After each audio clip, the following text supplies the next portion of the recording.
أعوذ بالله من الشيطان الرجيم. بسم الله الرحمن الرحيم. حميم عين سين قاف كذلك يوحي إليك وإلى الذين من قبلك الله العزيز الحكيم له ما في السماوات وما في الأرض وهو العلي العظيم تكاد السماوات يتفطرن من فوقهن والملائكة يسبحون بحمد ربهم ويستغفرون لمن في الأرض ألا إن الله هو الغفور الرحيم والذين اتخذوا من دونه أولياء الله حفيظ عليهم وما أنت عليهم بوكيل وكذلك أوحينا إليك قرآنا عربيا لتنذر أم القرى ومن حولها وتنذر يوم الجمع لا ريب فيه فريق في الجنة وفريق في السعير ولو شاء الله لجعلهم أمة واحدة ولكن يدخل من يشاء في رحمته والظالمون ما لهم من ولي ولا نصير أم اتخذوا من دونه أولياء فالله هو الولي وهو يحيي الموتى وهو على كل شيء قدير وما اختلفتم فيه من شيء فحكمه إلى الله ذلكم الله ربي عليه توكلت وإليه أنيب. صدق الله العظيم.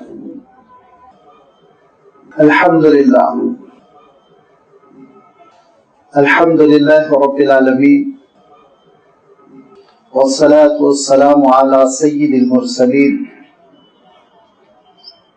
وعلى آله وأصحابه أجمعين اما بعد. سورۃ الشعراء کی یہ ابتدائی 10 آیتیں ہیں جن کی ابھی آپ کے سامنے تلاوت کی گئی. ان 10 آیتوں کی وضاحت سے پہلے بطور تمہید 2 باتیں آپ کی خدمت میں عرض ہے.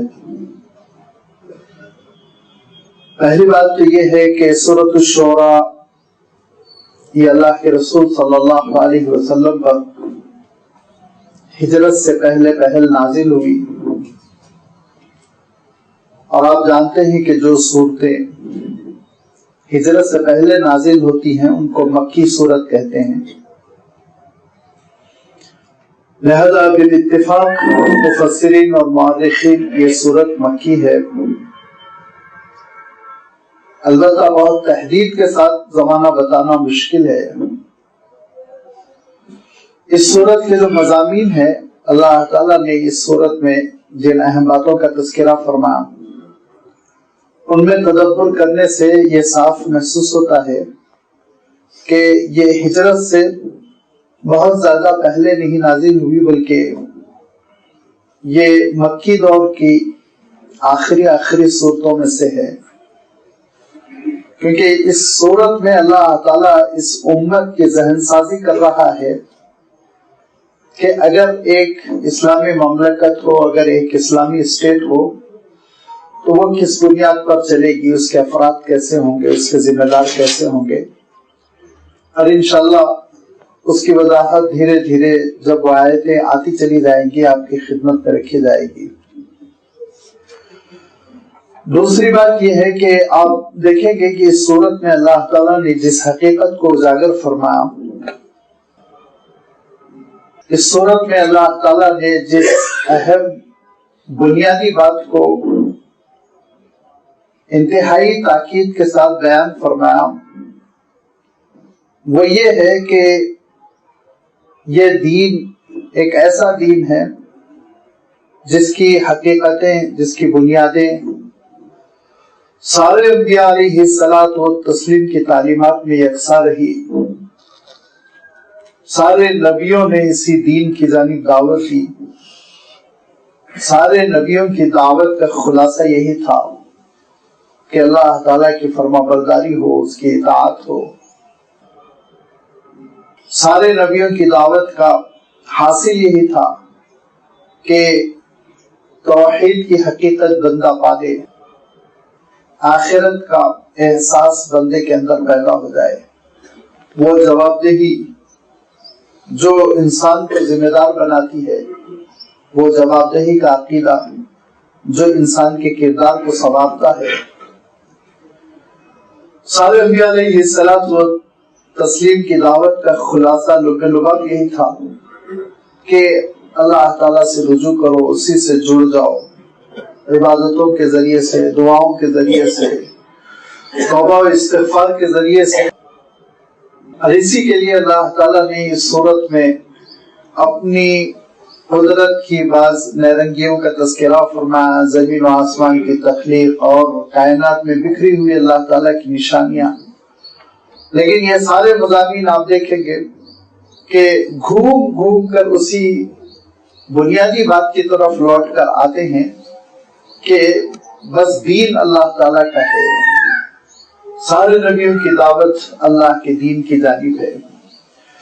ان دو باتوں کے بعد تیسری بات میں عرض کرنا چاہتا ہوں وہ یہ کہ اس سورت کا بھی آغاز حامیم سے ہوا، اور میں عرض کر چکا ہوں یہ مستقل 6 صورتیں ہیں جو حامیم سے جن کا آغاز ہو رہا ہے، اور ان کو عام طور پر ایک ہی انداز کی صورتیں مانا جاتا ہے، اور ذوات الحوامیم ان کو کہا جاتا ہے کہ وہ صورتیں جن کا آغاز حامیم سے ہو رہا ہے. یہ تقریباً ہجرت کے آخری دور کی صورتیں ہیں.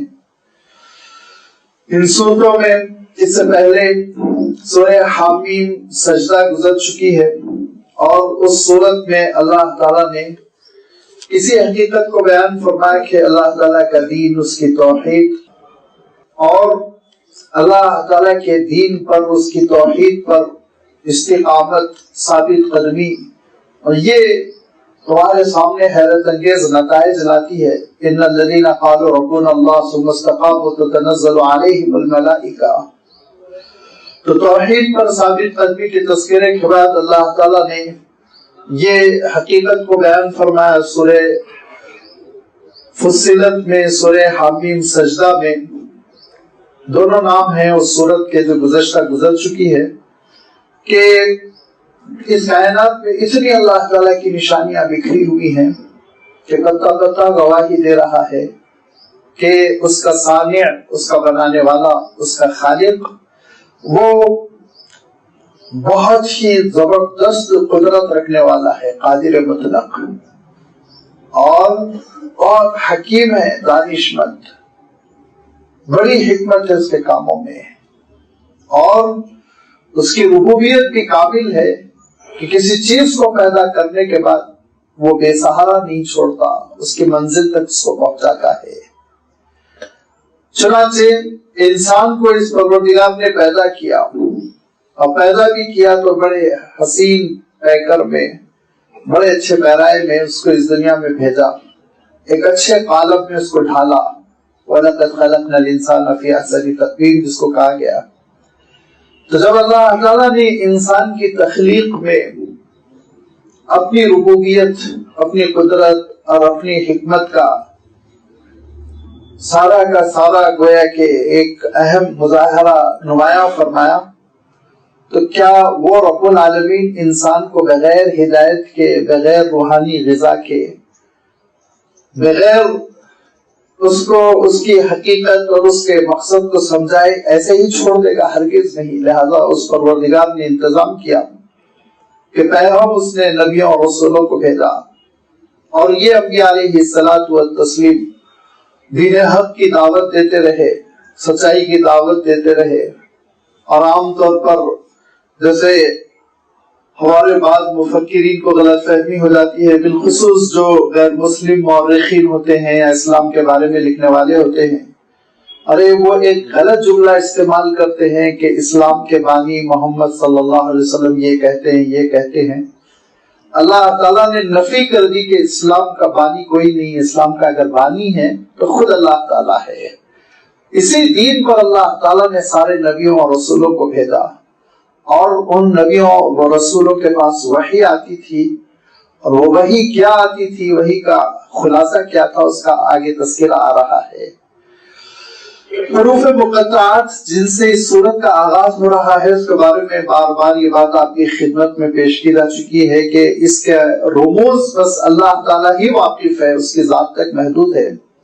ہاں, مفسرین نے صحابہ کے دور سے آج تک اس بات کی کوشش کی کہ ان رموز کو سمجھا جائے یا سمجھایا جائے, لیکن وہ ایسے اشارے ہیں اور ایسے اللہ تعالیٰ کی علم کی گویا شاخیں ہیں جس کو ہم کہہ سکتے ہیں کہ یہاں ایمان بالغیب کا امتحان ہوتا ہے. لہذا حام میم عین سین قاف 5 حروف ہے یہاں پر جن سے کہ سورت کا آغاز ہو رہا ہے, اور علیحدہ علیحدہ یہ الفاظ پڑھے جاتے ہیں, یہ حروف پڑھے جاتے ہیں. اسی لیے حروف مقطعات کہتے ہیں, قطع کر کے, الگ الگ کر کر, ہر ایک کا اپنا پورا مخرج ادا کر کر اس کا تلفظ کیا جاتا ہے. حضرت عبداللہ ابن عباس رضی اللہ تعالیٰ عنہ سے لے کر موجودہ دور کے بہت سارے مفسرین نے کوشش کی کہ ان رموز کو حل کیا جائے, حروف مقطعات کے سلسلے میں وضاحت کی جائے. لہذا مثال کے طور پر میں کہہ رہا ہوں, متعین نہیں ہے یہ کہ بعض مفسرین نے کوشش کی کہ اس سے اللہ تعالیٰ کی صفات مراد لی جائے. ہا سے حمد, میم سے مجد, عین سے اس کا علم, سین سے سمو, اور قاف سے اس کی قدرت. اس طرح سے اس کو مخففات مانا گیا ہے, اس کی تشریح کرنے کی کوشش کی گئی. لیکن بہتر یہی ہے کہ ہم حقیقت کو اور اس علم کو اللہ تعالیٰ کی ذات ہی پر چھوڑ دیں کہ اس نے اس علم کو اپنی ذات تک محدود رکھا, اور بندوں پر اللہ تعالیٰ نے اس کا انکشاف نہیں کیا, بندوں کو مطلع نہیں کیا. لہذا بیجا کوشش کی اور بہت زیادہ جدوجہد کی ضرورت نہیں ہے. قرآن فہمی کے لیے مفسرین نے کوشش کی, وہ اپنی اپنی جگہ قابل احترام ہے, قابل اعتراف ہے کہ ٹھیک ہے محنتیں ہیں, لیکن متعین نہیں کیا جا سکتا ہے. بہت سارے مفسرین نے یہ بھی کہا کہ اصلاً قرآنی نام یہی ہے سورتوں کے. سورۃ البقرہ کا الف لام میم, سورہ یوسف کا الف لام را, اور اب اس سورت کا سورۃ الشورى کا حا میم عین سین قاف یہ نام ہے کہا. واللہ عالم, یہ بھی ہو سکتا ہے.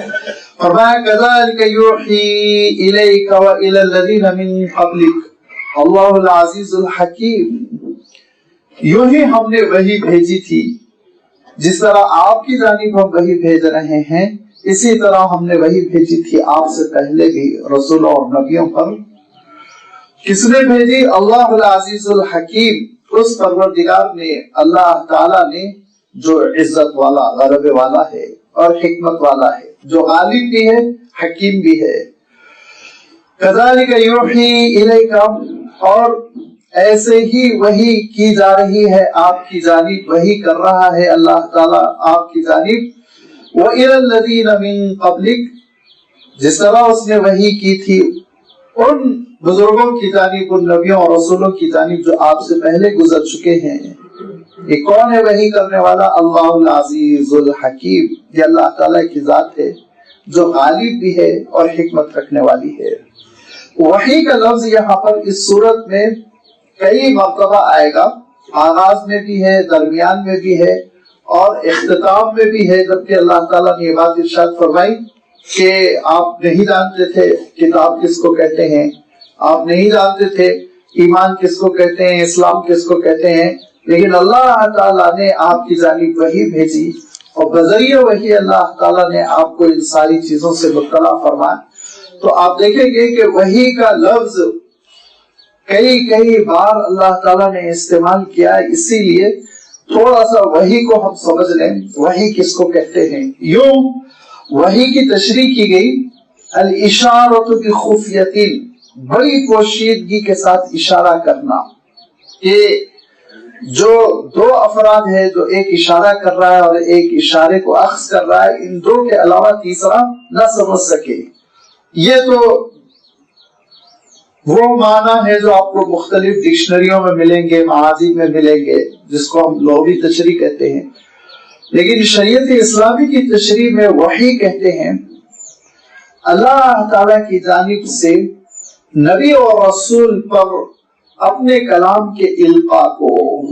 اور پھر آپ جانتے ہیں کہ وحی دو طرح کی ہوتی ہے، ایک ہوتی ہے وحی مطلوع اور دوسری ہوتی ہے وحی غیر مطلوع، کہ اللہ کے رسولوں پر اللہ تعالیٰ کا جو کلام آتا تھا اس کلام کا عالم یہ ہوتا تھا کہ ایک حصہ تو ایسا ہوتا تھا جس میں کسی قسم کی کوئی ترمیم نبی و رسول کو اس کی اجازت نہ ہوتی، دوسرا حصہ ایسا ہوتا تھا کہ نبی و رسول تک مفہوم پہنچایا جاتا تھا اور الفاظ نبی و رسول کے ہوتے تھے. لہذا اگر آپ تورات کو اٹھا کر دیکھیں تو 10 احکام ایسے ہیں جس کو 10 کمانڈمنٹ کہتے ہیں، وہ اللہ تعالیٰ کی جانب سے نازل ہوئے تھے تختیوں پر. وہ حضرت موسیٰ علیہ السلام کا کلام نہیں تھا، وہ اللہ تعالیٰ کا کلام تھا. لیکن باقی جو 5 اسفار ہیں وہ پورے کے پورے حضرت موسیٰ علیہ السلام کے بیان کرتا ہے. حضرت موسیٰ علیہ السلام نے مختلف موقعوں پر جو مواعظ فرماتے تھے، تقاریر، خطبات ہوتے تھے، ان سب کو پھر اپنی اپنی یادداشت کی بنیاد پر 5 سفروں کی شکل میں، 5 ابواب کے چیپٹرز کی شکل میں قلمبند کیا گیا، جس کا مجموعہ تورات کہلایا. پھر جس تورات کی بڑی تشریح کی گئی، تفسیر کی گئی اور اس کو بنیاد کر فقہ مدون کی گئی جس کو تلمود کہا گیا.